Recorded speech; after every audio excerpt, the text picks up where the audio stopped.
Sahabat Shalom, Bapak Yahweh memberkati Bapak Ibu Saudara sekalian. Pada pagi hari ini kita akan mendengarkan renungan firman Tuhan yang saya beri tema penghakiman. Saya perlu memberitahu terlebih dahulu untuk saudara-saudara yang ada di berbagai wilayah, di berbagai negara. Hari ini, pagi ini kita tidak bisa streaming, saudara-saudara, mengingat ada gangguan di jaringan internet pada malam tadi, dan saya juga sudah kontak ke IndiHome dan dia bilang nanti pukul 8 akan dibenahi karena ada kabel yang putus di jaringan luar. Jadi kami mohon maaf karena hari ini tidak ada streaming. Dan ini akan kami upload setelah ibadah ini selesai. Pagi ini saya akan sampaikan satu materi tentang penghakiman, dan rupa-rupanya kalau saya lihat dari kitab suci kita yang cukup banyak memberikan teguran kepada orang-orang yang mudah menghakimi orang lain, itu menunjukkan bahwa karakter seperti ini itu sudah ada sejak zaman dulu.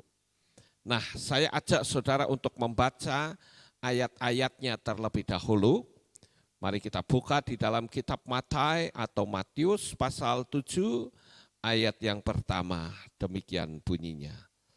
Janganlah menghakimi supaya kamu tidak dihakimi.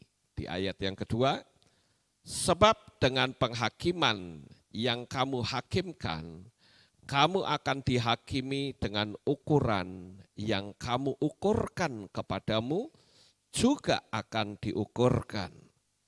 Kemudian di Lukas 6 ayat 37, dan janganlah kamu menghakimi, maka kamu sekali-kali tidak akan dihakimi. Dan janganlah kamu menghukum, maka kamu sekali-kali tidak akan dihukum. Ampunilah dan kamu pun akan diampuni. Kemudian Yohanan pasal 7 ayat 24. Janganlah menghakimi berdasarkan penampilan, tetapi hakimkanlah pengadilan yang benar. Satu ayat lagi di dalam kitab Yakobus pasal 4 ayat 11. Hai saudara-saudara, janganlah saling mencela seorang terhadap yang lain.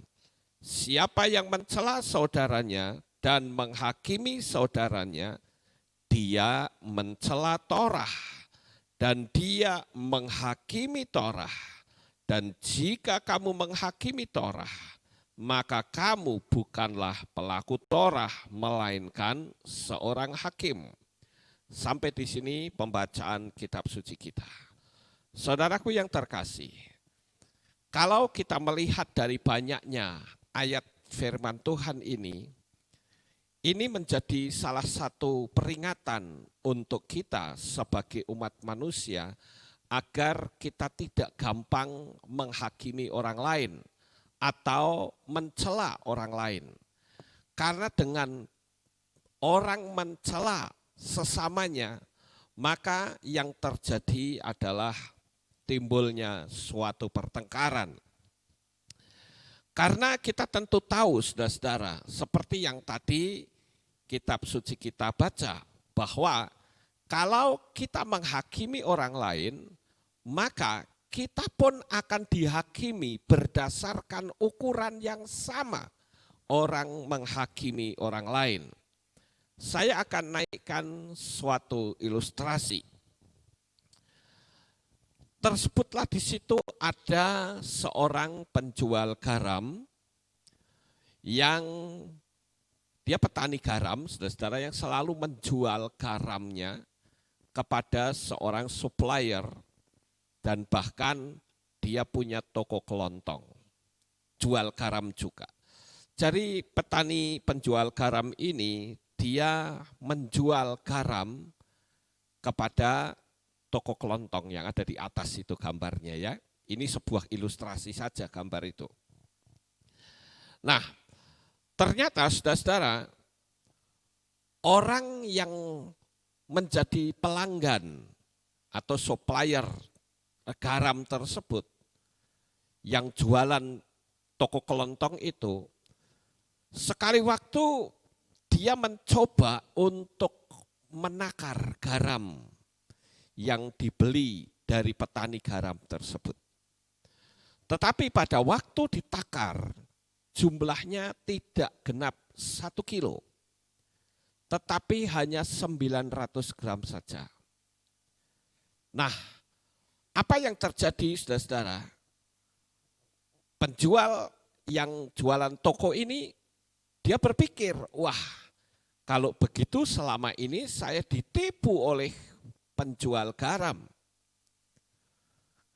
Berapa besar untung yang dia dapat?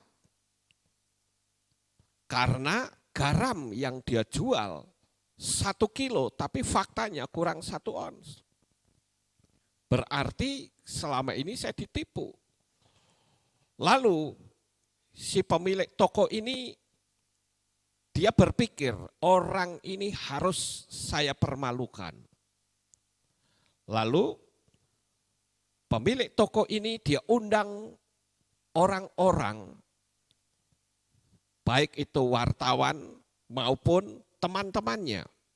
Dikumpulkannya lah. Lalu dia mengatakan, lihat toko saya itu menjual dengan timbangan yang jujur. Tetapi faktanya ada garam yang ternyata tidak 1 kilo. Jadi penjual garam itu sudah berlaku curang kepada saya. Dan apa yang terjadi saudara? Penjual garam ini didatangi oleh pemilik toko tersebut bersama dengan beberapa orang termasuk wartawan. Dan pada waktu itu penjual garam ditanya, kenapa kamu jual garam kok tidak 1 kilo penuh? Berarti kamu menipu aku. Kamu menipu pelanggan-pelangganku. Kamu bikin kerugian besar bagi toko aku. Lalu si penjual garam ini berkata, maafkan saya Pak, saya tidak punya timbangan. Dan saya mengukur 1 kilo itu berdasarkan saya membeli beras dari toko Bapak. Nah, beras yang saya beli 1 kilo itulah yang saya pakai untuk menimbang garam saya. Apa yang terjadi saudara? Dari kisah ini ketahuan siapa sebetulnya yang membuat kerugian itu. Yang salah pemilik toko atau penjual garam? Pemilik toko pasti. Dia berusaha untuk menghakimi. Dia melakukan kecurangan, dia sembunyikan.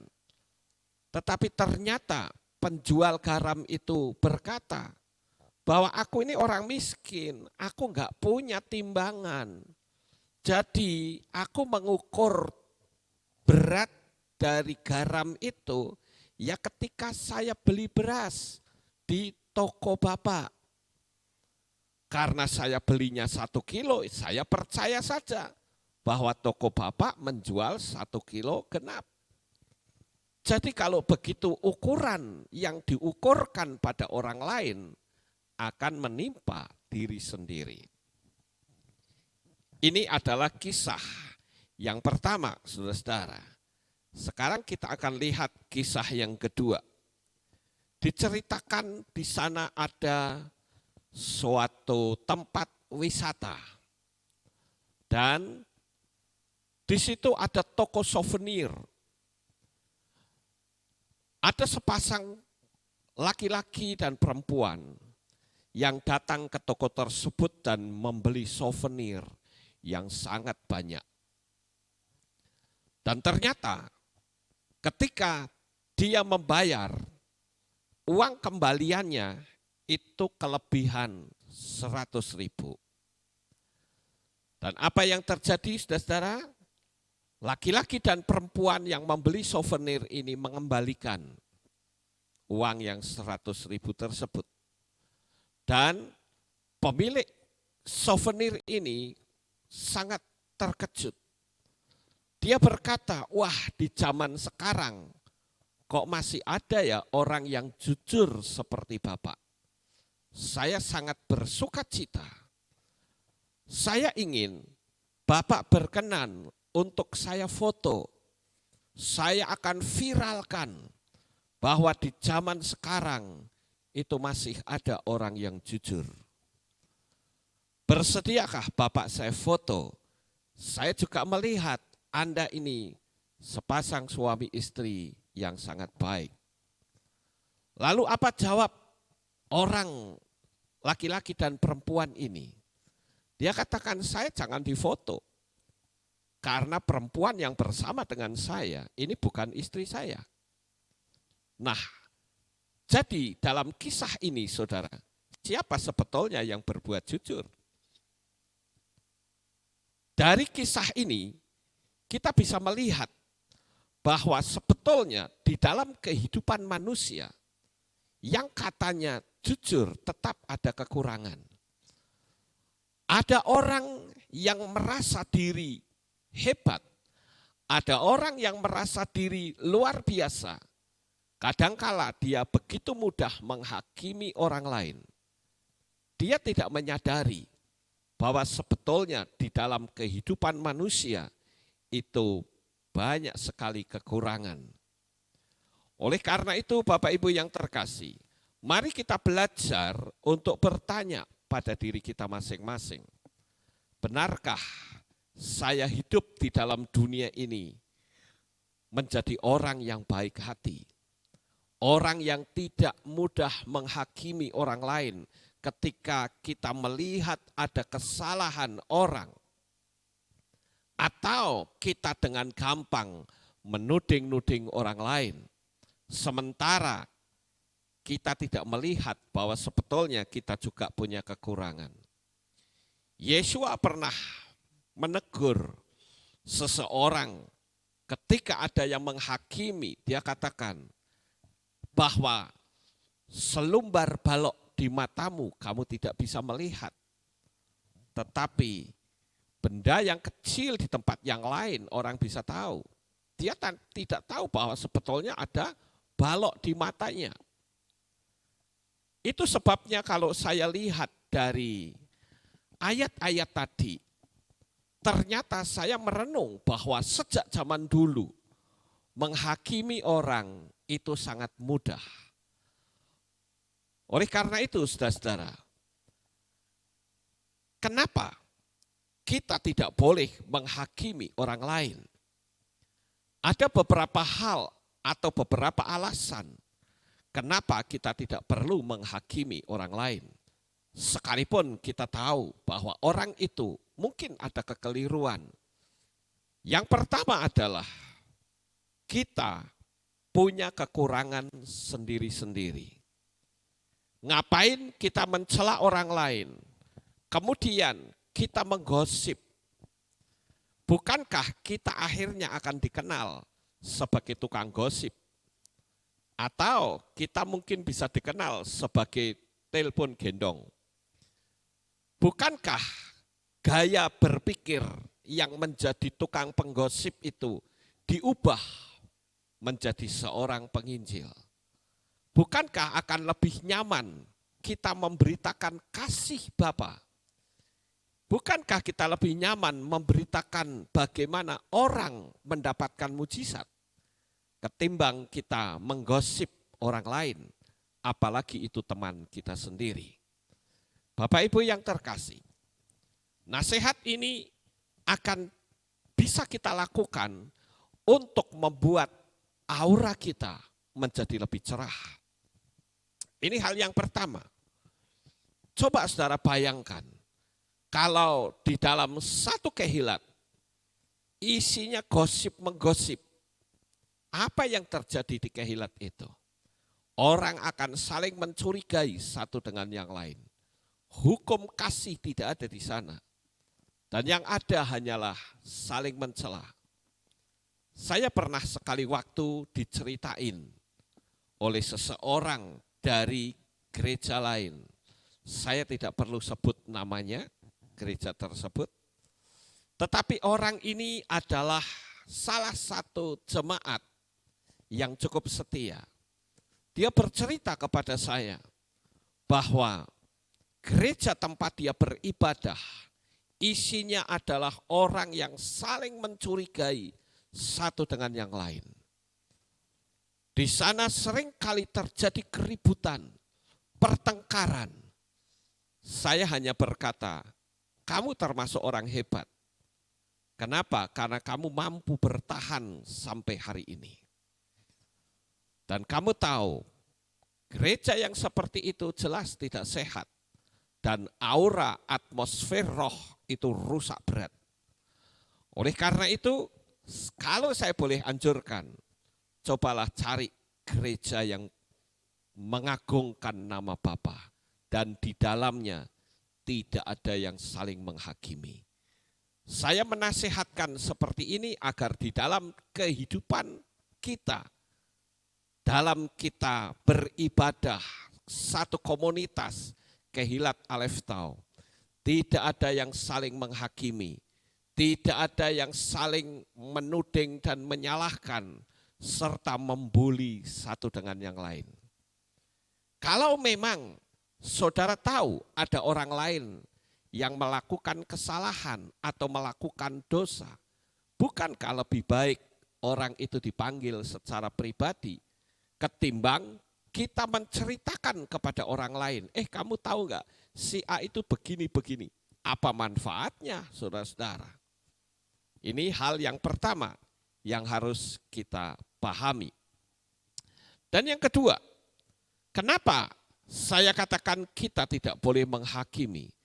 Karena kita menghakimi dari sudut pandang kita masing-masing yang tentunya tidak objektif dibanding persepsi orang yang kita hakimi. Dari gambar ini saya bisa melihat ada sebuah ilustrasi. Di sini kita lihat ada dua sudut pandang, saudara-saudara. Sudut pandang orang yang terdampar di sebuah pulau, dia butuh pertolongan. Begitu ada kapal yang datang, dia bersukacita. Dia berpikir, wow, saya dapat pertolongan. Tetapi di sisi lain, orang yang ada di dalam kapal, dia berpikir, wow, saya melihat pulau. Saya akan mampir ke pulau itu. Ini sudut pandang yang berbeda. Kemudian di sampingnya, ada seorang perempuan yang sedang berjalan, sementara laki-laki dan perempuan ini juga sedang berjalan bersama, berpapasan. Dia memiliki sudut pandang yang berbeda. Yang perempuan ini, yang dia lihat adalah pakaiannya. Wow, bagus amat ya pakaiannya. Sementara yang lain yang dilihat justru dalamnya, bukan pakaiannya. Ini sudut pandang yang berbeda, saudara-saudara. Nah, oleh karena itu, dari gambaran ini menjadi sebuah gambaran saja bahwa sebetulnya manusia itu memiliki sudut pandang yang berbeda-beda di dalam memandang sesuatu. Ada orang yang memandang sesuatu dari intelektualnya, yaitu dia berpikir, oh orang ini sukses karena dia sekolahnya sampai bertitel. Tetapi ada orang yang memiliki sudut pandang yang berbeda. Dia berkata, yang dibutuhkan bukan titel, tetapi kesuksesan di dalam menjalani kehidupan. Sudut pandang itu selalu berbeda. Nah, kalau kita berusaha untuk memaksakan sudut pandang yang berbeda kepada orang lain, yang terjadi adalah kekacauan. Kemudian kita lihat yang ketiga, saudara-saudara.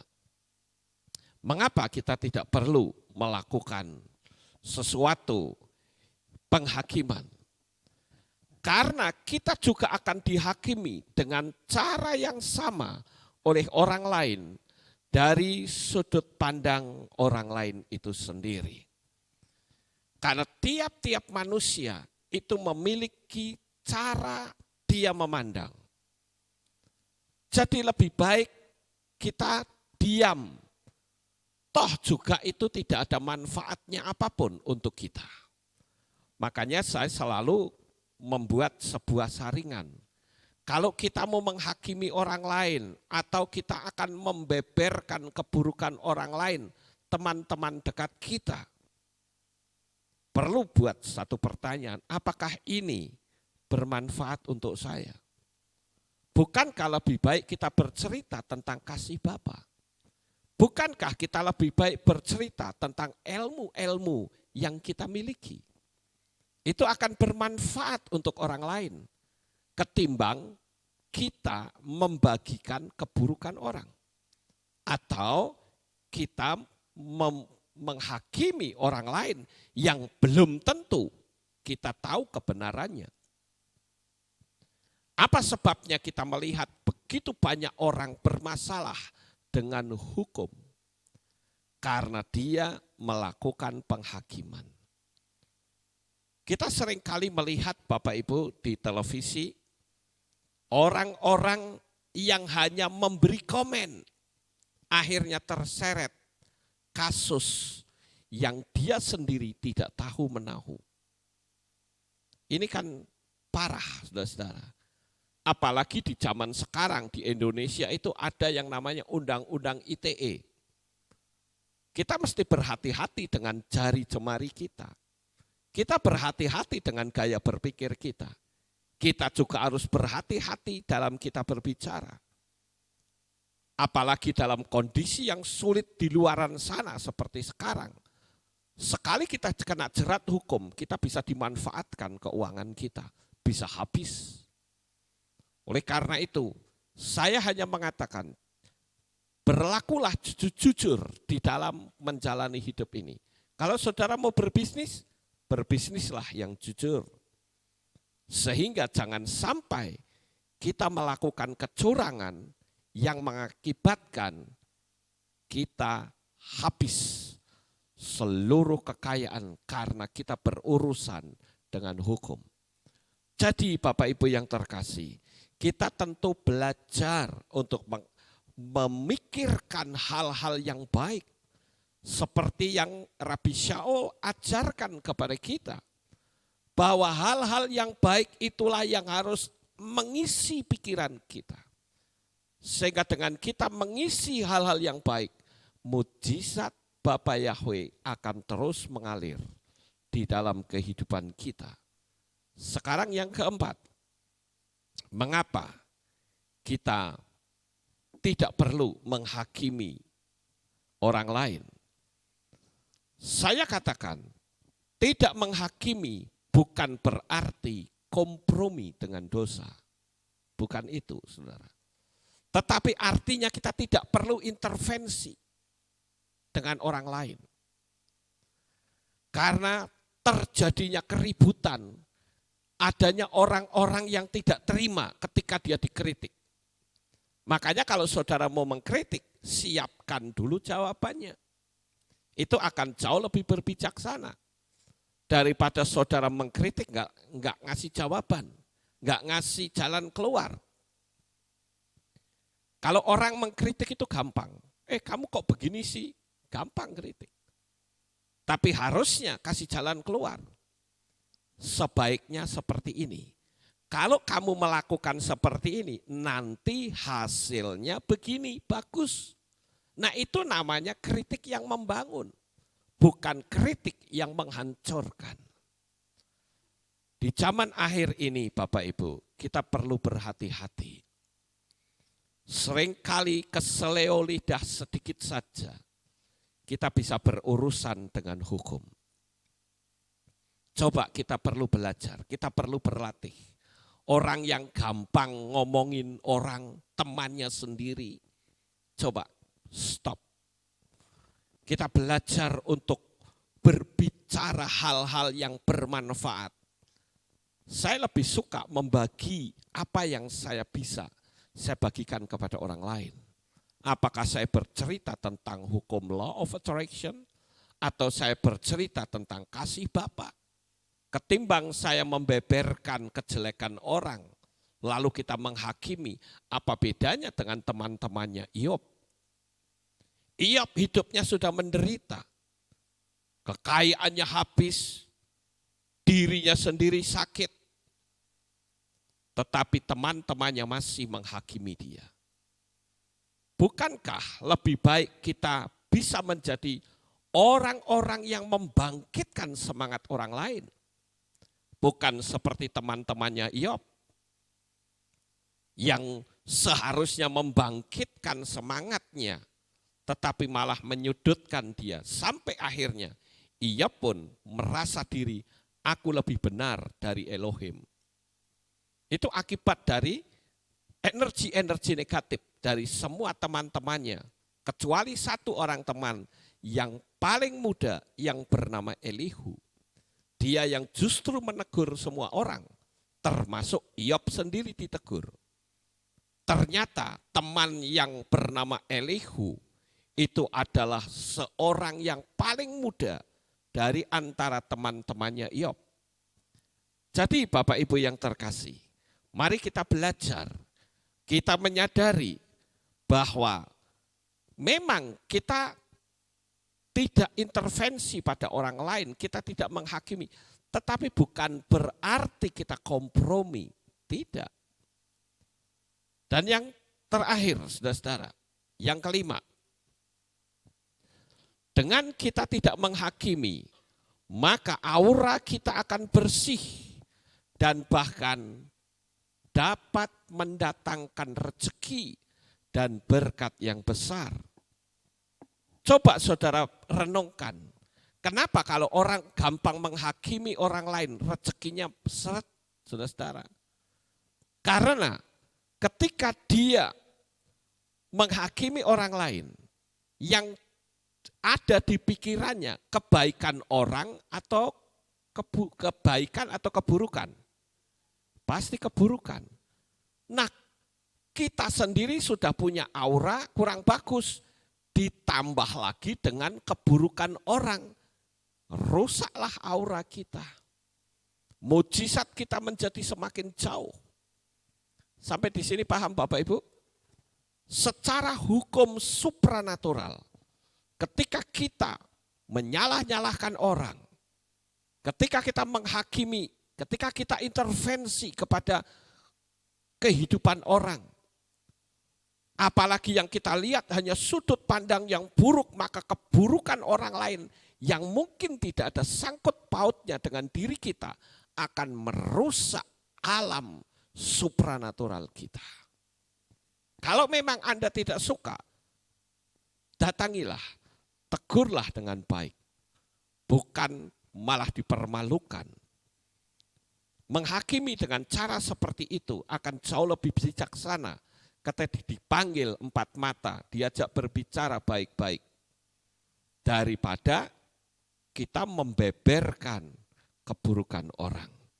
Aura kita akan menjadi rusak, saudara-saudara. Coba sekarang kita belajar untuk berlatih. Berlatih apa? Melihat kebaikan orang lain. Misalnya, saya melihat seseorang yang bernama Tono misalnya. Coba seberapa lama kita mengenal orang yang bernama Tono ini. Lalu kita coba pikirkan Tono ini kebaikan hidupnya apa. Itu akan jauh lebih baik daripada kita berpikir keburukan si Tono itu apa. Bapak Ibu yang terkasih, dari apa yang saya sampaikan pada pagi hari ini, saya yakin ketika kita mau mempraktekannya di dalam kehidupan kita sehari-hari, saya yakin aura hidup saudara akan menjadi semakin cerah dan mujizat-mujizat besar menanti di depan saudara. Karena perjalanan kita, ingat, alam supranatural itu memilih orang. Perhatikan baik-baik kata-kata saya. Alam supranatural itu memilih orang. Orang yang seperti apa yang dipilih untuk bisa didatangkan mujizat? Yaitu orang-orang yang memiliki mental yang baik. Memiliki perilaku dan sikap yang baik. Mungkin saudara akan berkata, buktinya itu orang licik kok bisa kaya, orang licik kok bisa sukses. Bisa memang, tetapi dia ambil sudut yang buruk dan lihat hasilnya. Dalam dunia ini ada yang namanya hukum tabur tuai. Mungkin bagi dia merasa aku sukses karena aku bisa melakukan kelicikan, apalagi aku punya kuasa. Tetapi ingat bahwa dia juga punya keluarga, dia punya anak. Mungkin hari itu dia tidak mendapatkan akibat dari taburannya, tetapi bisa saja keburukan itu menimpa keluarganya. Bapak Ibu yang terkasih, yang paling penting di sini sekarang adalah kita belajar untuk mengambil sikap untuk kita tidak perlu menghakimi orang lain. Karena dengan kita mengambil langkah seperti ini, berarti level hidup kita naik lagi satu tingkat. Dengan demikian, orang akan menyukai kita. Ketimbang kita gampang menghakimi orang lain ketika orang itu datang sama kita, kita menjadi takut dan berkata, wah ini orang ini nanti mau ngomongin apa lagi nih untuk saya. Lebih baik menghindar aja deh. Akhirnya saudara nggak punya teman. Rezeki juga jauh. Jadi pagi hari ini, lakukanlah hal-hal yang baik seperti apa yang diajarkan firman Tuhan. Kalau memang saudara ingin menjadi hakim, sekolah supaya jadi hakim, ya. Dan itu pun juga tidak boleh menjadi hakim yang berat sebelah hanya karena uang. Makanya sampai ada pepatah yang diplesetkan, KUHP, kasih uang habis perkara. Kenapa? Karena banyak sekali hakim-hakim yang gampang disuap. Yang benar jadi salah, yang salah jadi benar. Makanya ada istilah kitab undang-undang hukum pidana bisa berubah jadi kasih uang habis perkara. Oleh sebab itu, Bapak Yahweh menginginkan kita semua, anak-anaknya berlaku jujur, berbuat sikap yang baik, sehingga berkat anugerah, damai sejahtera, sukacita, kemuliaan kasih yang Bapa berikan akan terus menguasai hidup kita sampai ke anak cucu kita. Sukses besar untuk saudara, Bapak Yahweh memberkati. Haleluya. Kita tunduk kepala dan kita akan berdoa. Kami mengucapkan terima kasih dan syukur kepadamu ya Bapa. Pada pagi hari ini, di hari Sabat ini, Engkau berfirman kepada kami untuk kami menjalani kehidupan ini berhati-hati agar kami tidak gampang menghakimi orang lain sehingga perjalanan hidup kami berkenan dan pintu-pintu berkat dibuka lebar-lebar. Terima kasih Tuhan, meteraikanlah firman ini di dalam hati seluruh umat-umat-Mu. Di dalam nama Adonai Yeshua HaMashiach, Juru Selamat kami yang ajaib dan maha kuasa, kami sudah berdoa dan mengucap syukur. Semua yang percaya berkata, amin. Haleluya.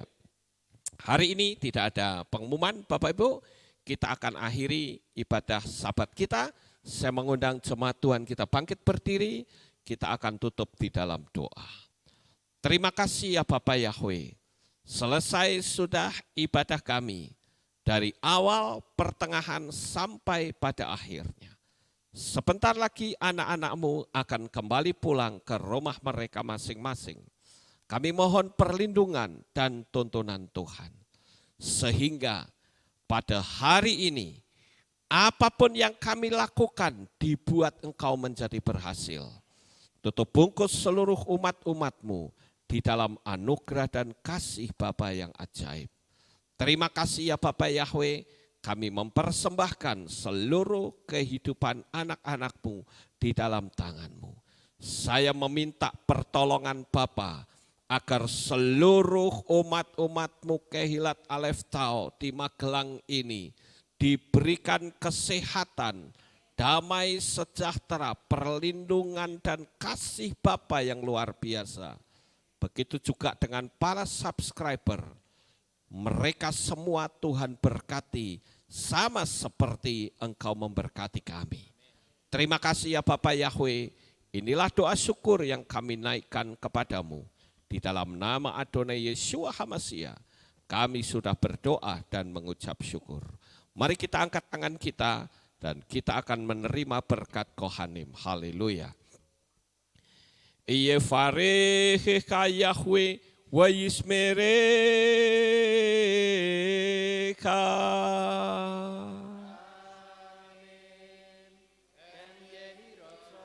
Yair Yahweh panau eleka wihuneka.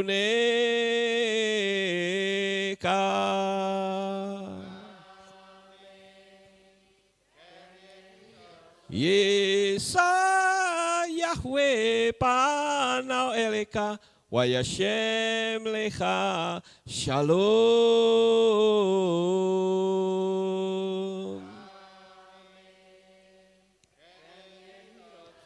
Baruk atapair ufaruk atabasadeh. Engkau akan diberkati di kota dan kau akan diberkati di ladang. Amin.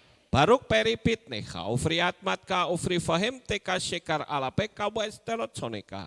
Diberkatilah buah kandunganmu, diberkati hasil bumimu, diberkati hasil ternakmu, anak-anak lembumu dan anak-anak dombamu. Amin. Baruk tan akau misyarteka, diberkatilah bakulmu dan tempat adonanmu. Amin. Baruk ata boboy kau faruk ata beseteha, dan kau akan diberkati pada waktu kau masuk dan engkau akan diberkati pada waktu engkau keluar. Amin. Baruk ata Yahweh Eloheinu melek haolam Beshem Yeshua HaMashiach berruah hakodes kile olam faed. Kami sudah berdoa dan mengucap syukur. Haleluya.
Jauh mata memandang juga ada